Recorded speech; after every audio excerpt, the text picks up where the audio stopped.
Buktikan dengan tabel kebenaran untuk menunjukkan bahwa pernyataan berikut adalah kontradiksi. P dan Q dan negasi dalam kurung P atau Q. Di sini saya sudah menyediakan tabel untuk Q-nya. Kita cari P dan Q. Kalau dan itu keduanya benar, maka benar. Selain dari itu salah. Berarti di sini itu B, S, S, S. Lalu kita cari P atau Q. Nah, kalau atau itu dua-duanya salah, berarti salah. Selain dari itu benar. Berarti di sini B, B, B, S. Nah, di sini kita cari negasi P atau Q. P atau Q-nya kita udah dapat, tinggal diingkarkan. Berarti dari B ke S, dari S ke B. Jadi di sini S, S, S, B. Kemudian di sini kita gabung P dan Q dan negasi P atau Q. Dan itu berarti dua-duanya benar baru benar. Selain dari itu salah. Berarti di sini itu S, S, S, S. Nah, karena kalau dilihat dari tabelnya itu nilainya semuanya salah, maka pernyataan ini terbukti kontradiksi. Buktikan dengan tabel kebenaran untuk menunjukkan bahwa pernyataan implikasi berikut adalah tautologi. Negasi P, maka Q, jika maka negasi Q. Di sini kita cari negasi Q-nya dulu, berarti kebalikan dari nilai Q. Berarti di sini itu S, kemudian B, S, B. Kemudian di sini kita cari jika P maka Q, berarti bisa kita ibaratkan dengan tujuan dan cara itu. Berarti di sini itu B, lalu S, B, B. Kemudian negasi jika P maka I, berarti kita tinggal ingkarkan saja yang sudah kita cari. Berarti S, B, S, S. Nah, di sini kita gabungkan semuanya, negasi jika P maka Q, maka negasi Q. Itu B, B, B, B. Nah, karena pernyataan ini itu semuanya nilainya benar, berarti pernyataan ini terbukti. Terbukti apa? Terbukti tautologi. Buktikan dengan tabel kebenaran untuk menunjukkan valid atau tidak pernyataan berikut. Negasi P dan Q atau negasi R. Nah, di sini P, Q, R juga sudah saya siapkan. Kemudian di sini kita cari negasi P, berarti itu ingkaran dari pernyataan P-nya. Berarti di sini itu S, kemudian S, S, S, lalu B, B, B, B. Kemudian selanjutnya negasi R, berarti sama seperti negasi P tadi, kebalikan dari R. S, B, S, B, S, B. Kemudian di sini Q atau negasi R. Kalau atau itu berarti dua-duanya salah, berarti salah. Selain dari itu benar. Berarti di sini itu B, B, S, lalu B, B, B, S, B. Lalu di sini kita gabungkan negasi P dan Q atau negasi R. Berarti kalau dan itu dua-duanya benar, berarti benar. Selain dari itu salah. Berarti di sini itu S,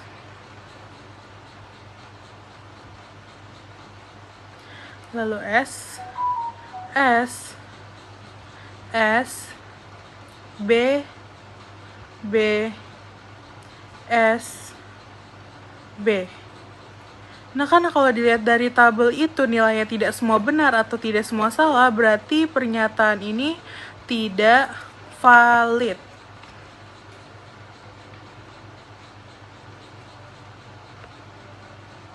Buktikan dengan tabel kebenaran untuk menunjukkan valid atau tidak pernyataan berikut. P dan Q maka R ekuivalen negasi P atau jika Q maka R. Di sini saya sudah sediakan juga P, Q, R-nya. Kemudian kita cari negasi P. Berarti di sini tuh S, S, S, S, lalu B, B, B. Lalu kita cari di sini P dan Q. Berarti dari itu dua-duanya benar. Selain dari itu salah. Berarti di sini itu B, S, S, S, S, S, S. Lalu di sini kita cari jika P dan Q maka R. Nah, kalau jika maka itu kita bisa ibaratkan dengan tujuan dan cara. Kalau tujuannya benar, kesimpulannya benar. Tapi kalau dua-duanya salah, tujuannya juga benar. Berarti di sini itu B, lalu S, B, lalu B, B, B, B, B. Lalu kita cari juga jika Q maka R, sama seperti tadi kita bisa ibaratkan. Jadi di sini itu B, kemudian S, B, B, B, S, B, B. Nah, kemudian di akhir ini kita gabungkan semuanya, negasi P atau jika Q maka R. Kalau atau itu berarti dua-duanya salah, itu salah, selain dari itu benar. Berarti di sini itu B, S, B, B, B, B, B, B. Nah, kalau kita lihat baik-baik, kolom P dan Q maka R dan kolom negasi P atau jika Q maka R itu memiliki nilai kebenaran yang sama, yang identik untuk semua kombinasinya. Jadi, kedua pernyataan tersebut ekuivalen. Diberikan pernyataan jika P maka R, jika R maka Q, dan negasi Q. Tentukan kesimpulan logisnya. Pertama kita tulis dulu P maka R, kemudian yang kedua jika R maka Q, kemudian negasi Q. Kemudian dari 1 dan 2 kita bisa pakai silogisme. Menghasilkan jika P maka Q. Silogisme.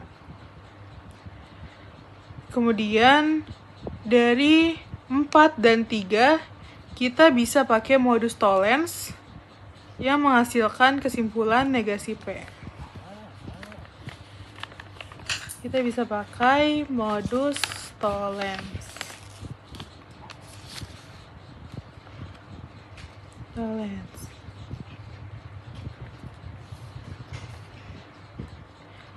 Jadi, kesimpulan logisnya adalah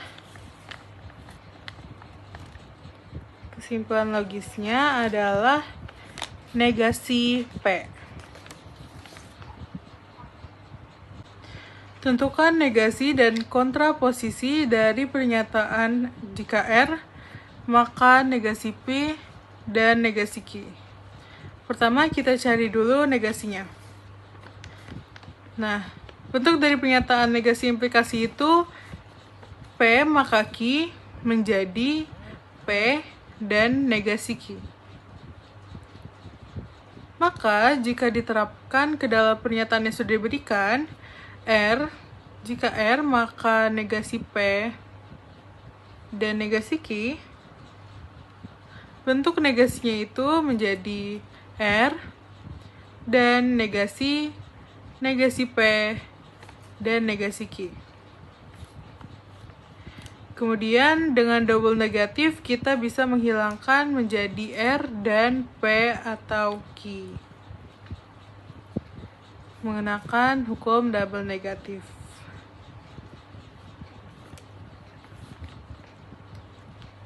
Kemudian kedua kita mencari kontraposisinya.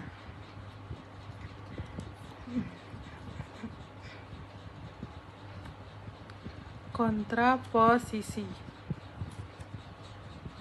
Nah, untuk bentuk kontraposisi implikasi ini, jika P maka Q menjadi negasi Q, maka negasi P.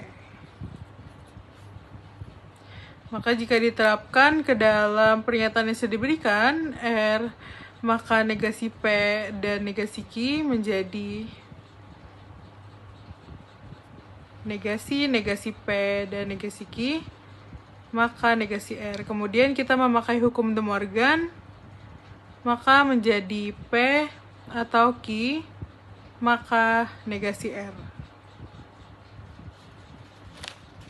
Hukum De Morgan.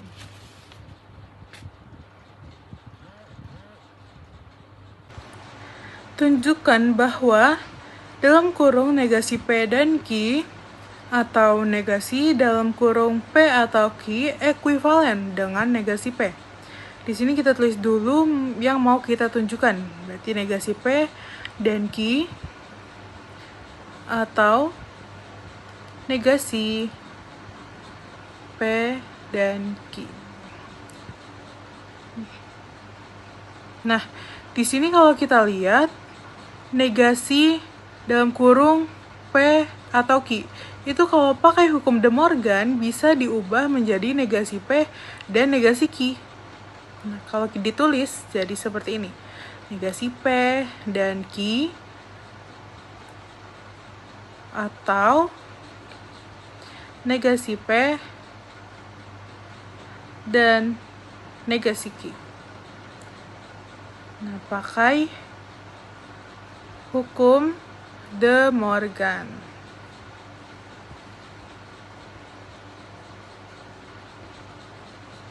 Nah, kemudian dilihat lagi. Ini bisa memakai hukum distributif di mana? Di negasi P. Karena sama-sama punya negasi P, jadi negasi P ini bisa dikeluarkan dari kurung. Kalau ditulis negasi P dan dalam kurung Q atau negasi Q. Ini pakai hukum distributif.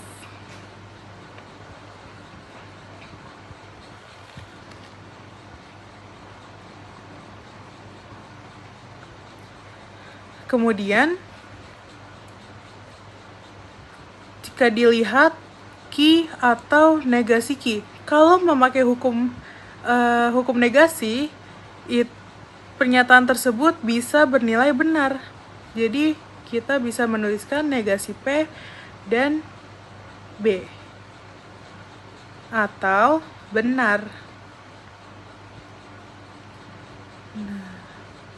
Nah, ini memakai hukum negasi.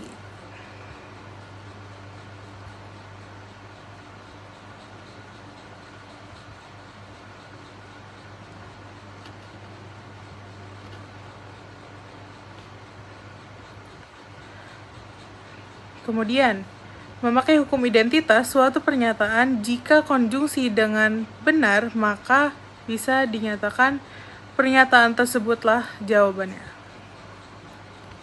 Berarti kesimpulannya negasi P.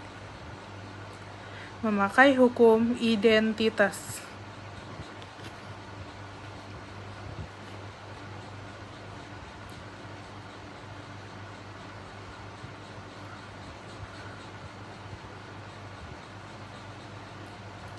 Nah, jadi negasi P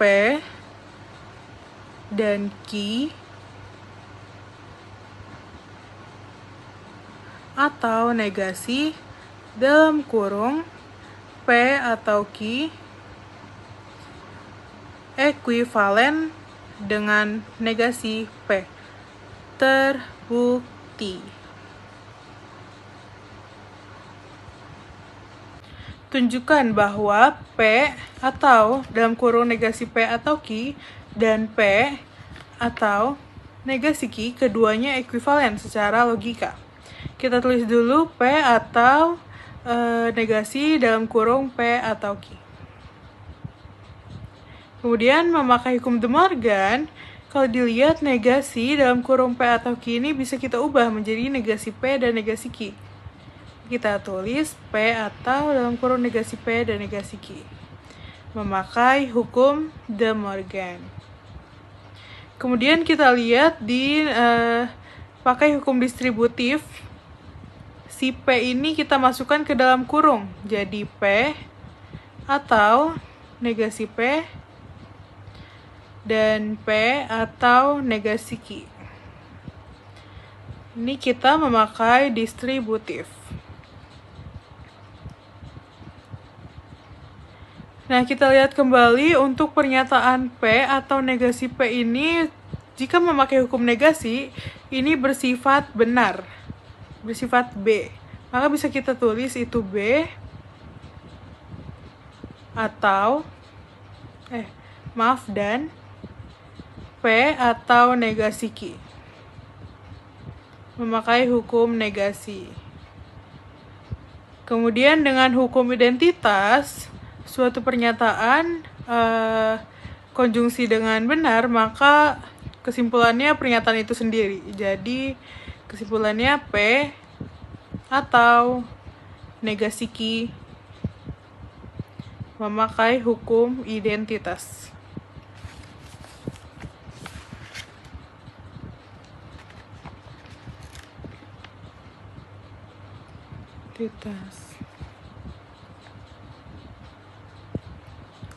Jadi P atau negasi dalam kurung P atau Q ekuivalen secara logika dengan P atau negasi Q. Terbukti.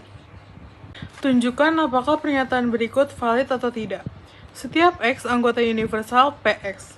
Setiap X anggota universal QX. Kesimpulannya, setiap X anggota universal PX dan QX. Nah, di sini kita tulis dulu yang pertama yang diberikan. Itu setiap X anggota universal PX. Kemudian yang kedua, setiap X anggota universal QX. Nah, ini diberikan 1 dan 2 itu diberikan.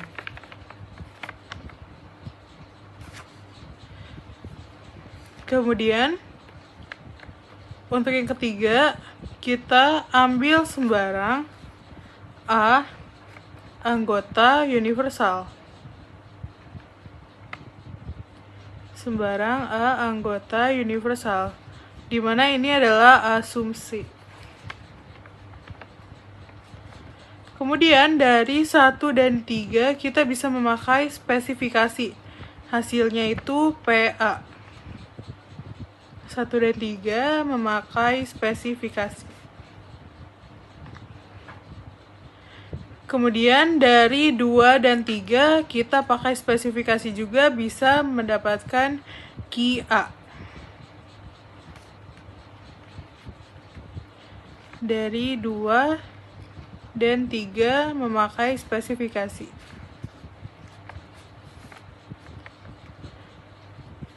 Kemudian dari 4 dan 5 kita bisa pakai obtaining N, maka hasilnya PA dan QA. Obtaining N pakai 4 dan 5.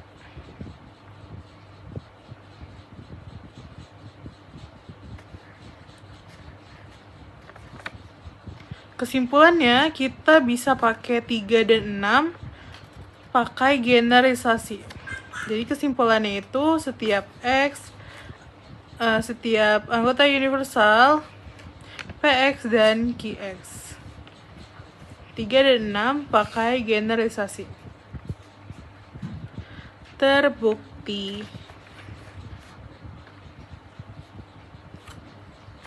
Tunjukkan apakah pernyataan berikut valid atau tidak. Setiap X anggota universal, jika PX maka QX. Setiap X anggota universal, jika QX maka RX. Kesimpulannya, setiap X anggota universal, jika PX maka RX. Kita tulis dulu 1 dan 2 diberikan. Setiap X anggota universal, jika PX maka QX. Kemudian yang kedua yang diberikan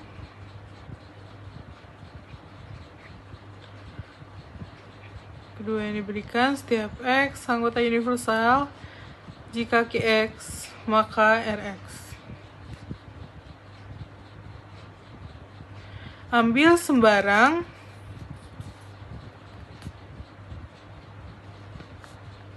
A elemen universal.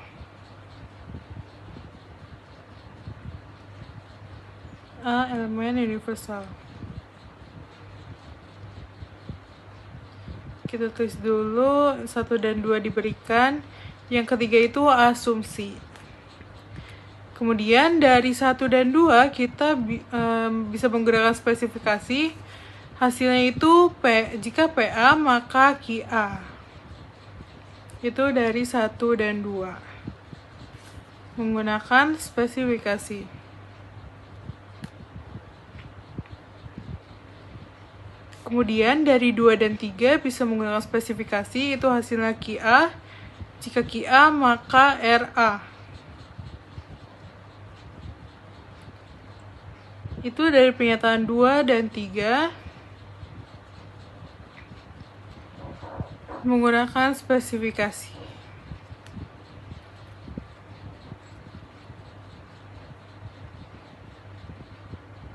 Kemudian dari pernyataan 4 dan 5 kita bisa memakai silogisme yang bisa hasilkan jika PA maka RA. 4 dan 5 memakai silogisme. Lalu kesimpulannya, setiap X anggota universal. Jika PX maka RX. Didapatkan dari pernyataan 3 dan 6.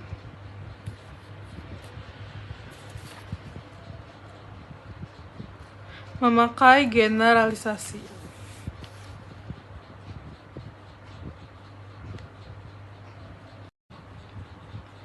Diketahui himpunan K berelemen 135, kemudian himpunan L berelemen 246, himpunan M berelemen 1 dan 3. Tentukan K gabung L selisih M. Nah, kita cari dulu K gabung L. Itu ada 1, 2, 3, 4, 5, dan 6. Nah, baru dari sini kita bisa gabungkan K gabung L selisih M. Berarti artinya anggota K gabung L tetapi bukan anggota himpunan M. Ada apa aja? Ada 2, ada 4, ada 5, dan 6.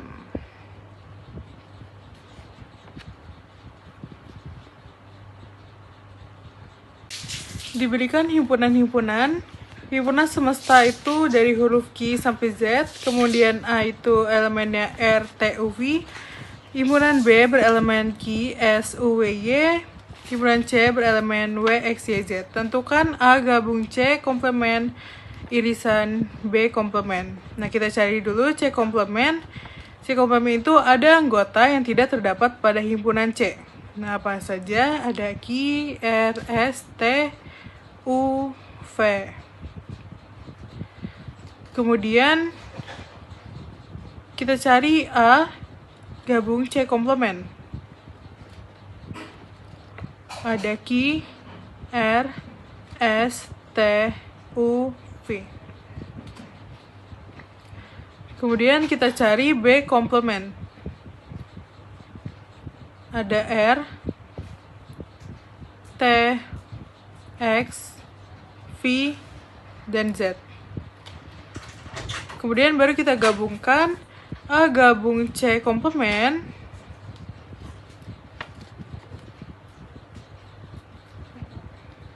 A gabung C komplement irisan B komplement sama dengan ada R, T, dan V.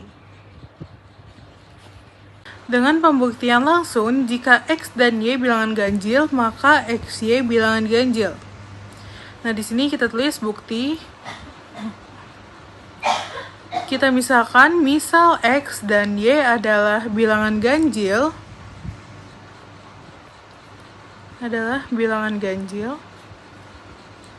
berdasarkan definisi Berdasarkan definisi,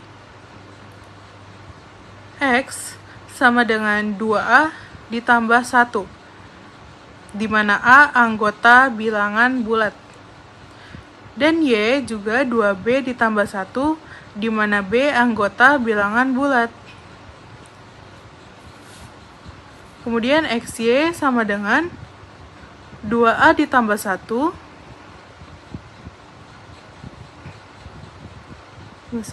dikalikan 2B ditambah 1. Nah, di sini bisa kita jumlahkan jadi 4AB plus 2A plus 2B plus 1. Terus kita bisa keluarin dari 2 dikalikan 2AB plus A plus B plus 1. Nah, di sini kita misalkan 2AB plus A plus B ini adalah K.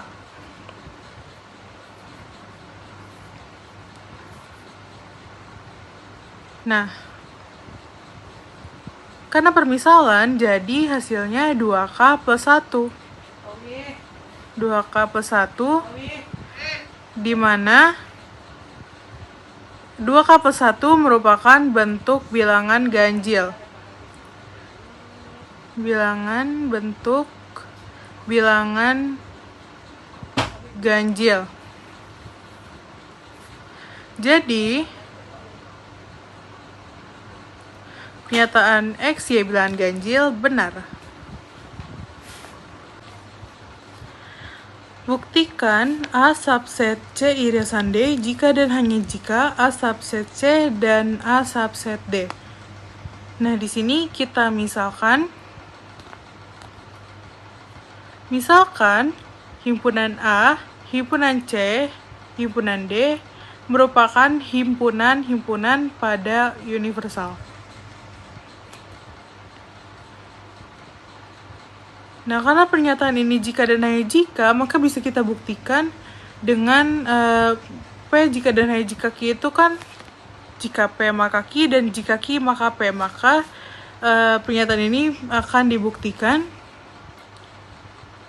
dengan dua arah, jika P maka Q dulu. Berarti A subset C irisan D, maka A subset C dan A subset D.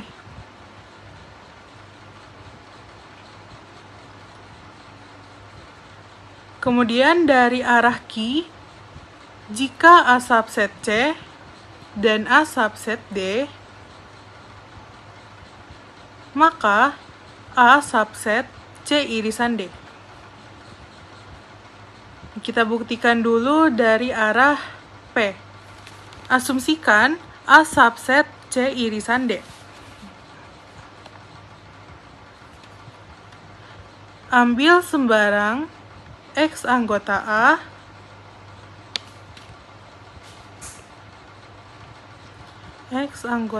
A maka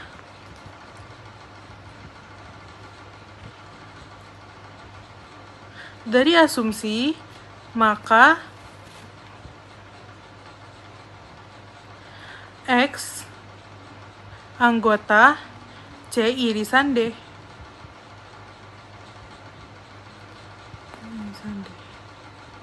Nah, X anggota C irisan D itu maksudnya X anggota C dan X anggota D. Nah, kita kasih bintang dulu. X anggota C itu yang bintang 1, lalu X anggota D itu bintang 2. Nah, kemudian dari bintang 1 dan bintang 2, dari bintang 1 dan bintang 2,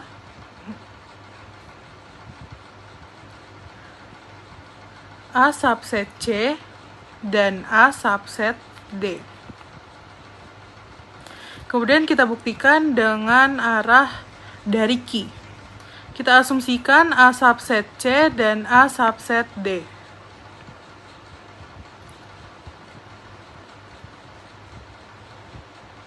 Kemudian ambil sembarang X X anggota A. Dari asumsi bintang 1,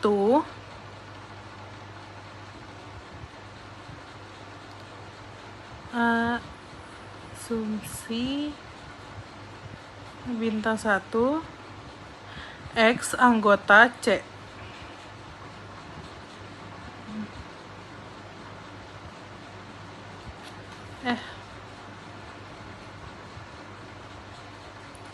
Dari asumsi bintang 2 X anggota D.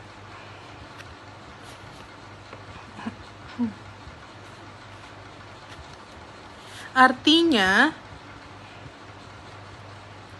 X anggota C irisan D.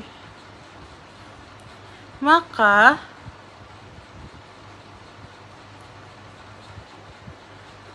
A merupakan subset C irisan D. Terbukti. Buktikan jika 3N plus 2 bilangan ganjil, maka N bilangan ganjil. Nah, akan dibuktikan dengan kontradiksi.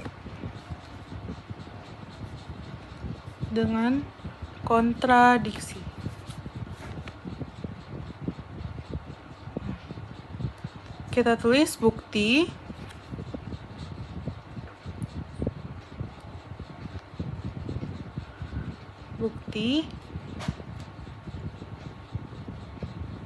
asumsikan N bilangan genap.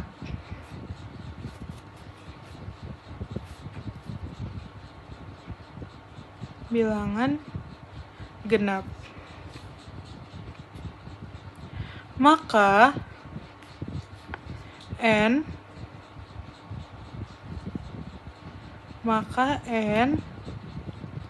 sama dengan 2K. Kenapa 2K? Karena 2K merupakan bentuk umum bilangan ganjil. Kemudian kita tulis 3N plus 2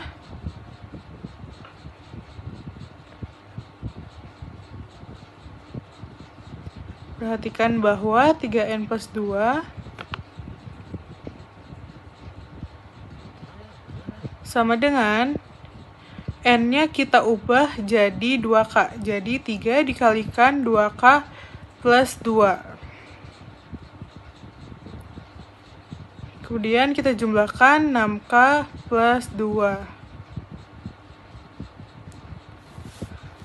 Setelah itu 6K plus 2 ini kita ubah ke bentuk ganjil.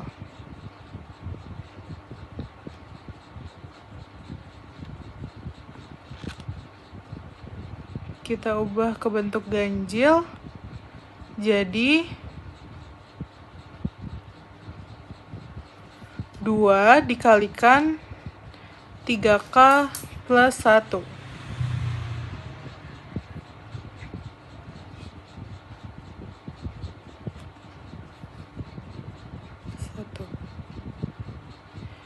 Nah, dari 3K plus 1 ini kita misalkan 3 plus 1 itu M. Misalkan 3K plus 1 adalah M. Maka kita dapatkan 2M. Nah, 2M ini merupakan bentuk genap. Otomatis, bentuk 3N plus 2 adalah bentuk genap. Karena 3N plus 2 adalah 2M. Nah, ini terjadi kontradiksi.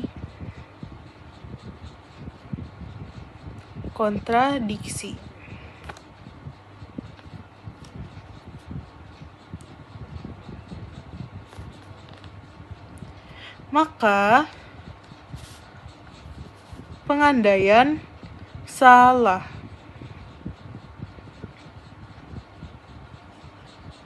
Haruslah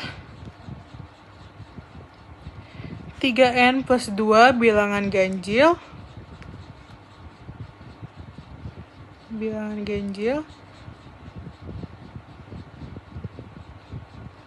Dan N bilangan ganjil.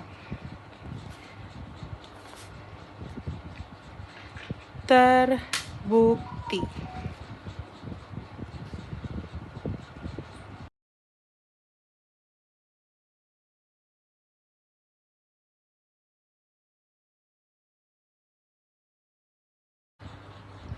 Buktikan dengan induksi matematika bahwa 3 pangkat N min 1 habis dibagi 2 untuk setiap bilangan asli N.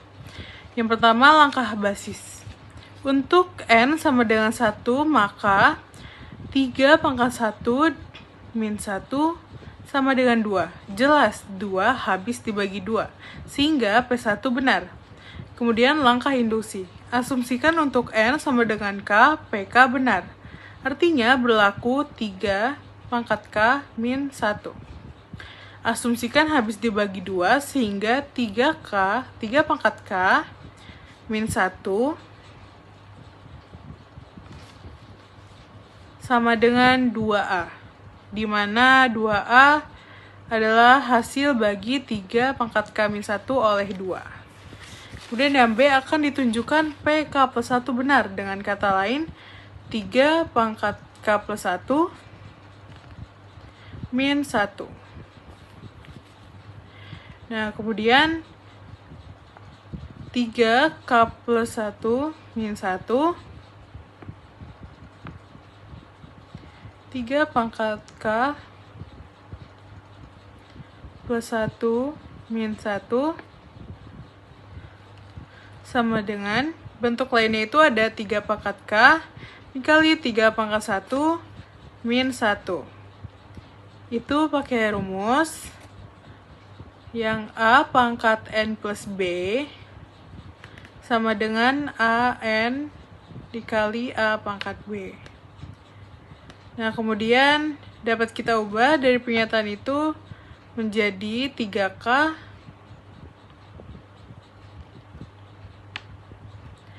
pernyataan 3 pangkat K, 3 pangkat 1 min 1 itu bisa kita ubah jadi 3K min 1, 3. Nah, karena harusnya hasilnya min 3, tapi di sini masih min 1, jadi kita tambahkan dengan 2. Agar hasilnya kalau dihitung itu bentuknya sama. Nah, kemudian perhatikan bahwa 3 pangkat K min 1 itu bentuknya sama dengan asumsi, yaitu 2A. Maka bisa kita tuliskan 3K plus 1 min 1 sama dengan 2A dikalikan 3 ditambah 2.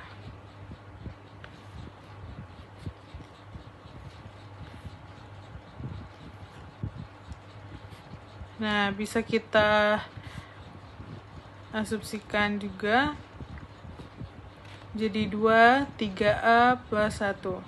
Nah, karena kita sudah mengasumsikan bahwa 2 dikalikan 3A plus 1 itu benar, maka 3K plus 1 min 1 juga benar. Sehingga dari bentuk ini terbukti bahwa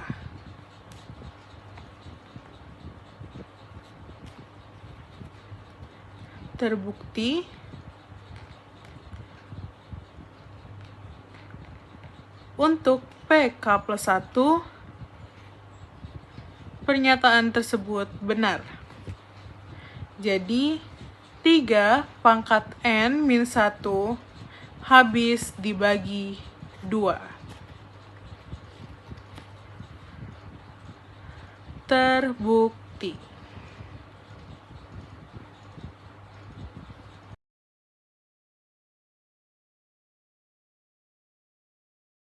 Daerah hasil dari fungsi fx sama dengan 2x kuadrat dengan domain min 3, min 1, 0, 4, 5 adalah, nah ini Jadi di sini kita punya fungsi fx sama dengan 2x kuadrat dengan domainnya min 3, min 1, 0, 4, 5. Nah, untuk mencari daerah hasilnya, kita cukup substitusi domain ke fungsi yang sudah diberikan. Jadi yang pertama itu untuk x sama dengan min 3. Untuk x sama dengan min 3, maka f min 3 sama dengan 2 dikalikan min 3 kuadrat sama dengan 2 dikali 9 sama dengan 18. Kemudian untuk x sama dengan min 1,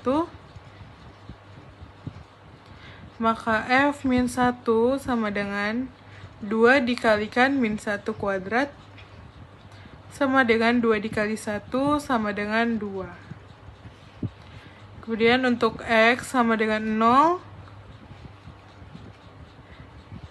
maka f0 sama dengan 2 dikalikan 0 kuadrat sama dengan 2 dikali 0 sama dengan 0. Untuk x sama dengan 4,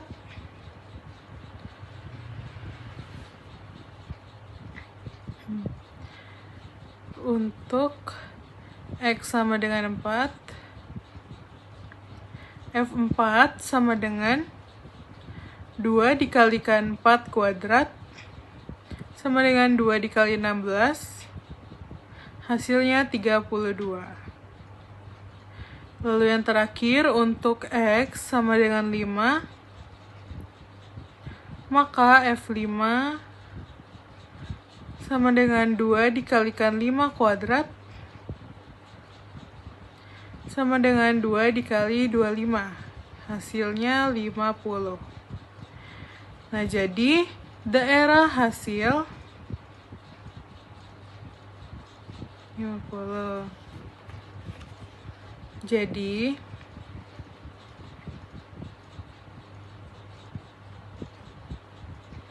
daerah hasil dari fungsi fx sama dengan 2x kuadrat adalah 18, 2, 0, 32, dan 50.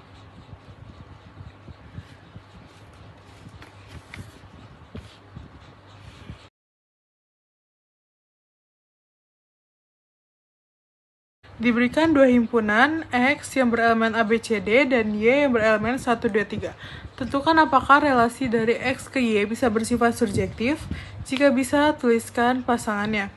Nah, kita tahu kalau sifat surjektif itu setiap elemen kodomain harus berelasi dengan elemen domainnya. Jadi gak boleh ada kodomain yang tidak ada pasangannya. Nah, kalau dilihat jumlah elemen Y di sini itu lebih sedikit daripada elemen X. Otomatis harus ada dua elemen dari X yang dipasangkan ke elemen Y yang sama. Nah, kita gambarkan dulu relasinya. Relasi fungsinya X itu A, B, C, D, dan Y itu 1, 2, 3. Nah, kita tandain dulu.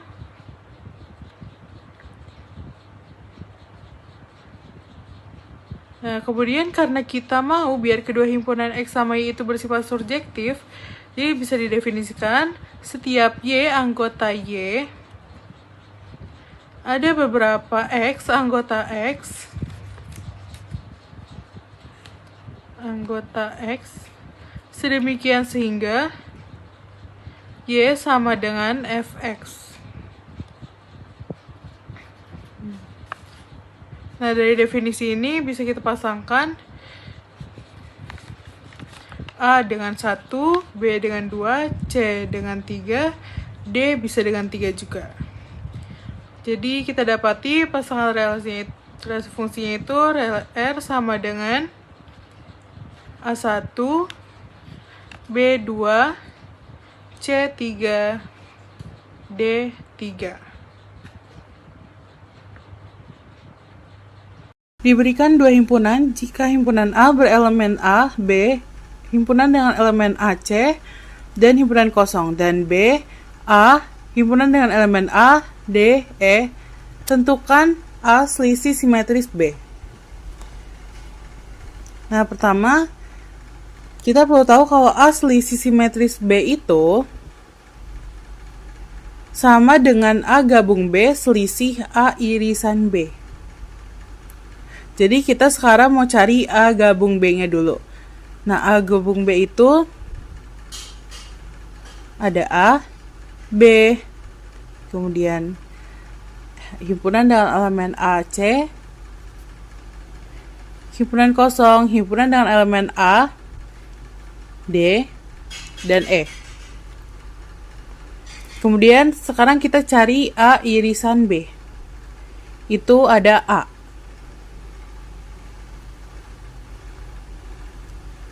Nah, setelah itu baru kita cari A gabung B selisih A irisan B. Atau yang biasa disebut juga A selisih simetris B.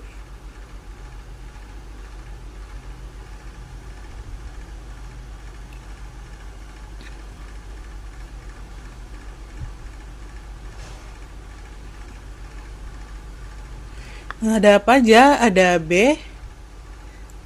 Ada B. Kemudian himpunan dengan elemen AC. Himpunan dengan elemen A, D, E, dan himpunan kosong.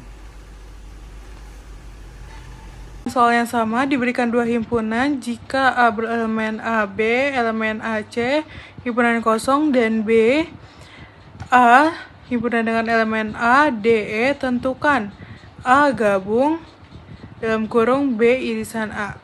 Nah, kita cari dulu B irisan A. B irisan A itu cuman A. Nah, kemudian kita cari A gabung B irisan A. Berarti ada A, kemudian ada B, ada himpunan dengan elemen AC, kemudian himpunan kosong.